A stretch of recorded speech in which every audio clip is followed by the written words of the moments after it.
Bonjour. Donc effectivement, je fais des simulations numériques pour comprendre l'état de sable, pas que l'état de sable en fait. Donc je m'intéresse aux milieux granulaires. Donc les milieux granulaires, ça correspond effectivement à cet état de sable où on a des particules rigides sèches. Également aux suspensions. Donc là, c'est quand vous avez vos particules rigides qui sont dans un fluide. Et la question qui se pose, c'est de comprendre la rhéologie de ces systèmes-là. Alors la rhéologie, c'est quoi? C'est quand vous appliquez une force sur ces systèmes, typiquement sur votre sable, vous appuyez dessus, et on essaye de comprendre comment ça va se déformer, et comment ça va s'écouler en fonction des efforts qui sont... Comment va réagir le milieu en fonction des efforts qui sont exercés dessus. Voilà. Et donc ça paraît simple dit comme ça, en fait ça n'est pas tant que ça. Vous prenez typiquement ce sable-là avec tous ces milieux granulaires. En fonction des forces exercées, de la densité et de l'arrangement des grains, ils peuvent avoir des comportements très différents. Ils peuvent avoir un comportement de type liquide, par exemple. Et donc ça, c'est des choses qui ne sont pas encore très très bien comprises. Et donc, on a mis là une image de petit lézard. Donc ce lézard, lui, a compris comment ça fonctionnait. Pour échapper à la chaleur et à ses proies, ce qu'il fait, c'est qu'il va se... Donc on a une petite vidéo où on le voit faire. Il s'enfonce dans le sable, et en fait, il nage dans le sable. On le voit, donc là au début il marche sur le sable et ensuite on dirait une anguille qui nage dans l'eau. En fait là c'est les rayons X, c'est le lézard qui est en train de nager dans le sable. Et donc l'idée c'est d'essayer de comprendre un peu comment ça c'est possible. Pour comprendre ça, on est obligé de comprendre comment va réagir le matériau aux efforts exercés par le lézard. Et l'intérêt d'essayer de comprendre ça, c'est par exemple de nous permettre de fabriquer des robots qui pourraient faire le même genre de choses pour aller par exemple inspecter les dunes, l'intérieur des dunes, ou si vous avez des silos de grains, aller inspecter les silos pour voir dans quel état sont les grains de blé au fond du silo. Et donc, ce n'est pas la seule application, évidemment. Donc, sous ces milieux granulaires et les suspensions, il y a énormément d'applications possibles. Donc là, on en a mis quelques-unes. Vous avez la première application à laquelle on peut penser au niveau des suspensions, c'est le sang, avec les globules rouges qui se promènent dans un fluide visqueux. On retrouve cette idée de micro-robots. Là, actuellement, il y a pas mal de gens qui essayent de faire des robots des nano-robots chirurgiens, on appelle ça, qui essayent de faire de la microchirurgie ou alors d'aller déposer des médicaments à un endroit précis. Il faut réussir à les faire nager dans le sang à travers ces globules rouges. Donc, il faut comprendre un peu comment se comporte le sang. Et donc, on a mis d'autres applications. L'érosion des dunes, comprendre donc là, pour le coup, c'est un milieu granulaire plutôt sec, comprendre ce qui se passe quand les dunes tombe, on va dire. Ça intervient aussi dans le traitement des eaux. Au niveau du traitement des eaux, il y a des normes qui sont toujours de plus en plus difficiles. Et quand l'eau sort, en fait, à la fin, vous avez une sorte de boue où il y a énormément de particules rigides. Et comprendre comment fonctionne ce type de boue va permettre d'aller un cran au-dessus au niveau des normes et puis de faire ça de plus en plus propre, en fait. Et le dernier exemple dont je voulais parler, c'était les bioréacteurs à microalgues qui sont utilisés pour, par exemple, fabriquer le biocarburant. Donc comprendre comment ces microalgues se développent et puis voyagent dans cette suspension peut permettre d'améliorer les rendements de ces bioréacteurs. Alors, pourquoi on va faire des expériences numériques? Donc, je vous ai d'abord mis, en fait, ça, c'est les résultats d'une expérience faite par des physiciens au FAST, un laboratoire d'Orsay avec qui je travaille. Donc là, vous avez une bille qui est tractée, en fait, on voit le fil là, dans un milieu granulaire. Donc là, ça, c'est l'équivalent du sable et de la bille, et on la tracte et on voit comment réagit le milieu granulaire. Donc c'est un peu comme notre lézard qui nageait tout à l'heure à l'intérieur du sable. Et ce qu'on voit ici, c'est les chaînes de force qui se créent entre les billes. Donc on voit que ce n'est pas si simple que ça. Vous avez des chaînes de force, des billes se mettent en contact les unes avec les autres, mais ce n'est pas uniforme, ça fait des sortes de chaînes de force. Donc ça, c'est les résultats des expériences. Et pour comprendre l'origine de ce qui se passe, en fait, du comportement de ce matériau granulaire, on voudrait, par exemple, pouvoir prendre des billes qui ont toutes la même taille, pour savoir si tel comportement vient du fait qu'elles n'ont pas toutes la même taille ou pas. On voudrait pouvoir prendre des billes pour lesquelles il n'y a pas de friction entre elles, pour savoir si le fait qu'il se passe telle chose est dû à la friction ou non. Et en fait, ça, expérimentalement, c'est quasiment impossible, parce que quand vous achetez des billes, elles ont toutes, même si vous les prenez lisses, c'est à X% près, c'est jamais infiniment lisse, donc vous ne pouvez pas éviter la friction. Si vous les achetez toutes du même rayon, c'est pareil, vous avez un pourcentage de tolérance. Et donc numériquement, en fait, c'est des choses qui sont possibles. Si on dit à notre code que toutes les billes ont le même rayon, elles ont toutes le même rayon. Donc faire des simulations numériques nous permettent de choisir des modèles physiques indépendamment des contraintes dues au matériel. Ça nous permet aussi d'éviter les erreurs de mesure et le bruit. Ici, la sortie de ces expériences-là, il y avait beaucoup de bruit dans ce qui sortait.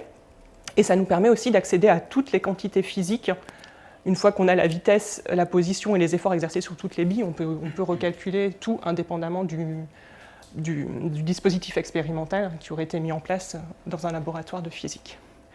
Donc ça, c'est une image d'une simulation numérique qui correspond en fait à ce qu'on a fait là. Donc on a la bille qui est là, qui avance ici dans ce sens-là, et on retrouve nos chaînes de force. Donc la difficulté, c'est pas si simple de faire ces simulations numériques, c'est qu'on a un grand nombre de particules. Donc on fait tourner des simulations qui vont jusqu'au million de particules. Il faut modéliser finement la physique. Donc ici, c'est un granulaire sec, donc il y a essentiellement la physique des contacts à prendre en compte. Mais si vous avez les suspensions, il faut rajouter en plus la physique du fluide. Et il y a énormément de travail de post-traitement, puisque ce qui va sortir là, c'est s'il y a 1 million de billes, vous allez avoir 1 million de vitesses, 1 million de pression, etc. Et donc il faut post-traiter ça, faut les stocker.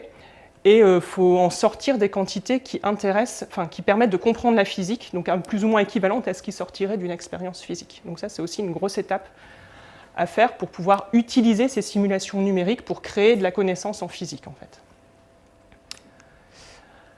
Alors, donc la première chose qu'on a fait pour faire ces simulations, c'est d'essayer de comprendre comment on peut décrire les contacts secs. Donc vous prenez des billes, elles sont sèches et vous voulez décrire les contacts, d'accord ? Donc la première chose qu'on dit, c'est qu'on applique ce qu'on appelle le principe fondamental de la dynamique, qui dit que m fois l'accélération est égale à la somme des forces. Voilà. Et les forces, on a quoi comme force ? On a les forces qu'on dit extérieures, donc la gravité, par exemple, donc il y a le poids, c'est en train de tomber, plus les forces de contact. Et c'est ça qui va nous poser problème, parce qu'elles ne sont pas connues a priori, et il faut les calculer. Sachant qu'on a un grand nombre de particules et que chaque particule potentiellement... Alors là, vous avez une vue éclatée, elles ne sont pas en contact. On a juste éclaté la vue pour mieux comprendre visuellement ce qui se passe. Mais potentiellement, toute particule peut être en contact avec toutes les autres. A priori, on n'a pas d'informations. Donc ça fait énormément d'informations à récupérer, de forces à pouvoir calculer ou pas si on décide que finalement, elles ne sont pas en contact. Et l'autre grosse difficulté qui fait intervenir ici des problèmes mathématiques très compliqués, c'est que ces forces sont non continues. Si vous avez deux particules, tant qu'elles ne se touchent pas, il n'y a pas de force. La force est nulle. Et instantanément, dès l'instant où elles se touchent, là, vous avez une force qui empêche les particules de s'interpénétrer. D'accord ? Et dans ma phrase, dès que je dis instantanément, c'est-à-dire juste avant, il n'y a pas, et juste après, il y a quelque chose de non nul, ça veut dire que c'est quelque chose qui est discontinu, on dit, et qui du coup est difficile à capter mathématiquement en fait. Quand vous faites une simulation numérique, il faut capter cet instant précis où il se passe quelque chose, et numériquement, c'est pas facile à faire. Alors, comment font les gens pour résoudre ce type de problème? Alors, il y a toute une première série de travaux qui utilisent une méthode qu'on appelle méthode de dynamique moléculaire. Alors, pourquoi dynamique moléculaire? Parce que c'est une adaptation de quelque chose qui était fait pour faire des simulations de molécules qui avaient des forces d'interaction entre elles. Ils ont juste changé la forme des forces pour que la force représente le contact. D'accord ? Donc ça date. Donc, la dynamique moléculaire pour les molécules datait des années 60, et ça a été développé vers 1979. Et donc, on remplace le contact par un ressort. Donc on dit que pour éviter qu'elles s'interpénètrent, pour modéliser le fait qu'il n'y a pas de pénétration entre les particules, on met un ressort un peu avec une forte raideur, ça va les empêcher de s'interpénétrer. D'accord ? L'avantage, c'est qu'on peut modifier un petit peu la force, on peut faire autre chose qu'un ressort, on met n'importe quelle force, enfin pas n'importe quelle force justement, on prend en compte la physique pour avoir une force qui empêche les particules de s'interpénétrer, et comme on a l'expression des forces, c'est assez facile à programmer. Le problème de ce type de modèle, c'est que c'est instable. Si vous mettez un ressort, pour empêcher qu'elle s'interpénètre, il faut une raideur importante du ressort, et vous imaginez bien le ressort, ça peut se mettre à osciller comme ça, un ressort. D'accord ? Ça, déjà, c'est pas physique, donc au niveau du modèle, c'est pas si simple. Il faut caler plein de paramètres pour éviter ce genre de choses. Et ensuite, numériquement, c'est pareil. Tout système qui, au niveau du modèle, est instable, numériquement, ça va poser des problèmes au moment de la simulation. Alors, il y a un autre type de méthode qui a été développé. Donc ça a été initié par Jean-Jacques Moreau, qui est un mathématicien, qui a dit qu'en fait, on allait oublier ces histoires de force et on va dire que le contact, c'est dire quoi ? On va repartir de la base, en fait. On dit que la distance entre deux particules doit rester positive. Voilà. Et qu'il y a contact quand la distance est nulle. Et on n'écrit que ça, on ne suppose pas à l'avance la valeur que vont avoir les forces. Ça devient une inconnue qu'il faut qu'on calcule à chaque étape. D'accord ? Alors, l'avantage de ça, c'est qu'on retrouve le caractère non continu dont je parlais tout à l'heure. C'est que tant que la distance est positive, tout se passe bien, on ne fait rien. Et dès l'instant où la distance s'annule, on va calculer des forces de contact. Donc, on retrouve ce caractère-là de la modélisation du contact. Donc Jean-Jacques Moreau avait écrit en fait toute une théorie mathématique qui s'appelle l'analyse convexe discontinue. Donc c'était sur des cas tests académiques, mais le fait d'avoir ce cadre mathématique en fait, a permis ensuite de l'étendre et de l'appliquer dans le cas de simulation multiparticules, et ça a permis, en comprenant bien le cadre mathématique et la façon de décrire ces choses non continues, ça a permis d'écrire des algorithmes qui étaient efficaces pour simuler les milieux granulaires secs. Donc on obtient des algorithmes qui sont stables, on n'a plus d'oscillations comme avant, on n'a plus de paramètres numériques à caler. Un des désavantages, c'est que le contact est modélisé on a une distance positive, donc essentiellement c'est un contact sec, alors qu'ici on pouvait varier un petit peu les paramètres sur la force pour prendre en compte d'autres physiques. Et c'est un peu plus compliqué à mettre en œuvre, on ne peut pas tout avoir. L'avantage essentiel, en fait, c'est que c'est stable, on peut faire des simulations assez longues sans avoir toutes ces oscillations, et du coup ça prend moins de temps de calcul d'utiliser ce type de modèle que celui-là.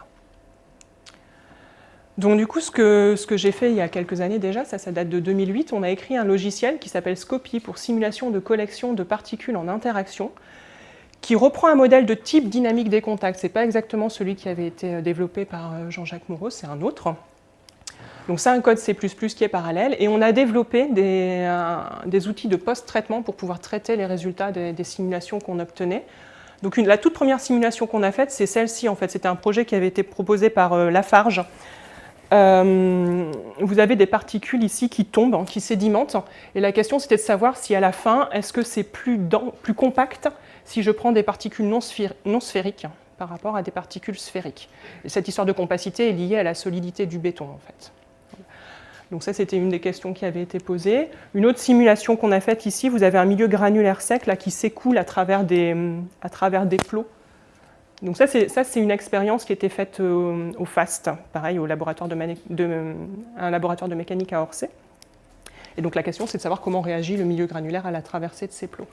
Et donc tout ça, au bout d'un certain nombre d'années à développer ces outils de post-traitement qui nous permettent de passer de la simulation numérique à la physique, ça nous a finalement permis de faire un exemple concret d'étude rhéologique où on a créé de la connaissance en physique grâce à ces simulations numériques. Donc là, c'est à nouveau l'expérience de la sphère tractée dont je parlais tout à l'heure. Donc vous avez cette bille là qu'on tire à vitesse constante. Et ici, vous avez un milieu, alors on ne les voit pas parce qu'il y en a vraiment beaucoup, plein de grains en fait, plein de particules. D'accord ? Et donc on retrouve qu'à l'avant de la bille, on a ces chaînes de force qui se créent, qui se rompent et qui se recréent en fait. Et donc ça illustre en quelque sorte ce caractère discontinu du modèle. Il y a des chaînes de force qui disparaissent, qui réapparaissent, etc. Donc on a complètement capté ce caractère discontinu. On retrouve évidemment les chaînes de force qu'il y avait au niveau de l'expérience. Et donc ce qu'on a pu étudier grâce à cette simulation, c'est par exemple la taille ici, vous voyez, donc la bille pousse les particules, mais celles qui sont tout au bout, elles n'ont pas encore été poussées. En fait, elle les pousse un petit peu une à une au fur et à mesure. Et donc on peut étudier la taille ici, la taille du front, on dit, des particules qui ont été mobilisées, en fonction, par exemple, de la densité initiale du milieu qui était là. Et ça nous a aussi permis de sortir des lois de rhéologie locale, où on peut trouver un lien entre les efforts qui sont exercés localement et les déformations locales, ce qui était ce qu'on voulait faire à l'origine. Donc ça, c'est l'étude aboutie, en fait, qui date d'il y a 1 an maintenant, au niveau de la rhéologie des granulaires. Il faut que j'arrive. Voilà. Donc maintenant, donc on a résolu le problème de contact. Si maintenant on veut simuler des suspensions, il faut qu'on rajoute le problème fluide. D'accord ? Donc avant, ce qu'on avait, nos inconnus, c'était que des grains. Donc ce qui nous intéressait, c'était la position et la vitesse des grains. Et donc maintenant, on a un fluide en plus à l'extérieur des grains. Donc il faut qu'on calcule la vitesse et la pression dans tout le fluide. D'accord ? Donc les grains vérifient toujours le principe fondamental de la dynamique, et notre pression, elle vérifie une équation aux dérivées partielles. Et ces deux trucs-là sont couplés parce que les grains subissent la force du fluide et le fluide subit le déplacement des grains. D'accord ? Donc nous, on a un code qui résout le problème de contact, et on a à notre disposition également des codes qui résolvent le problème fluide. Et donc de même que les modèles sont couplés, ce qu'on a fait, c'est qu'on a couplé les codes. Donc on avait un code ici qui avait été développé au laboratoire de mathématiques d'Orsay, qui s'appelle CAFE. qu'on a couplé avec le code Scopy, qui nous permet d'obtenir ce genre de simulation. Donc là, c'est juste des particules qui sédimentent dans une boîte pleine de fluide. Et actuellement, on est en train de développer au CEMAP un autre code, donc qui avait d'abord été écrit par François Allouge et Mathieu Ossal pour de l'acoustique, et qu'on est en train d'adapter pour pouvoir faire du fluide, et ensuite coupler à terme, pardon, je vais trop vite, à terme ici avec le code de contact. Alors maintenant qu'on a fait ça, on a un code qui fait des simulations fluide-particules, et en fait on n'a jamais fini, parce qu'on a un problème, c'est que nos particules, quand elles sont très très proches, si je veux les faire se rapprocher, il y a du fluide qui va vouloir s'échapper ici entre les deux particules, d'accord ? Et ça c'est difficile à capter numériquement, parce que pour bien le capter, pour que notre solver en fait voit ce fluide qui s'échappe, il faudrait que j'ai un maillage comme ça. Donc un maillage c'est quoi ? C'est le nombre de points où je calcule la vitesse du fluide. Plus il y a de points, plus c'est lourd en temps de calcul, puisqu'on a plus de choses à résoudre. Donc en fait, il nous faudrait ça. Sauf qu'on veut faire des simulations en 3 dimensions avec des millions de particules, et donc ce à quoi on a droit, c'est ça. Parce que si j'utilise ça, j'en ai pour des mois à avoir la solution de ma simulation. Donc il faut qu'on arrive à développer des méthodes qui soient précises, mais sur des maillages comme ça. Voilà, donc ça, c'est le travail qui est en cours. Ce qui se faisait, c'était d'utiliser la connaissance qu'on avait sur la force exercée par le fluide sur les particules pour modifier, pour le prendre en compte en fait dans la simulation. Le problème de ça, c'est que ça ne nous corrigeait que les positions et les vitesses des particules, qui est notre première série d'inconnus, mais pas du tout le fluide. Donc ce qu'on a proposé avec Benoît Merlet, qui était au CEMAP à l'époque, c'est une méthode qui permette, en utilisant la connaissance du phénomène physique qu'on a, une résolution précise du fluide en entier, en fait, pas seulement des particules. Donc là, pour l'instant, on a des cas tests académiques qui nous montrent que ça fonctionne bien. Il faut qu'on développe ça. Et à terme, l'idée, c'est de répondre à de nouvelles questions. En fait, les physiciens ont maintenant des questions pour lesquelles on a besoin de connaître la vitesse et la pression du fluide partout pour répondre à leurs questions. Et ça, ce n'était pas accessible avec ce type de solver numérique. Donc maintenant, a priori, on doit pouvoir répondre à leurs questions, sous réserve évidemment qu'on développe des solvers efficaces. Là pour l'instant, on a essentiellement fait des cas tests académiques, donc il faut intégrer cette méthode dans des solvers fluides efficaces pour pouvoir faire des cas tests réels et des études rhéologiques. Du point de vue des contacts, à nouveau, on a évidemment encore beaucoup de travail, en particulier pour prendre en compte le phénomène de friction entre les grains qui n'étaient pas pris dans les cas tests que je vous ai montrés, et il y a plein d'idées d'études rhéologiques à faire dans le futur. Et donc, évidemment, pour faire tout ça, on a besoin de moyens de calcul importants, et donc les codes qu'on a tournent sur le mésocentre FIMAT de l'École Polytechnique.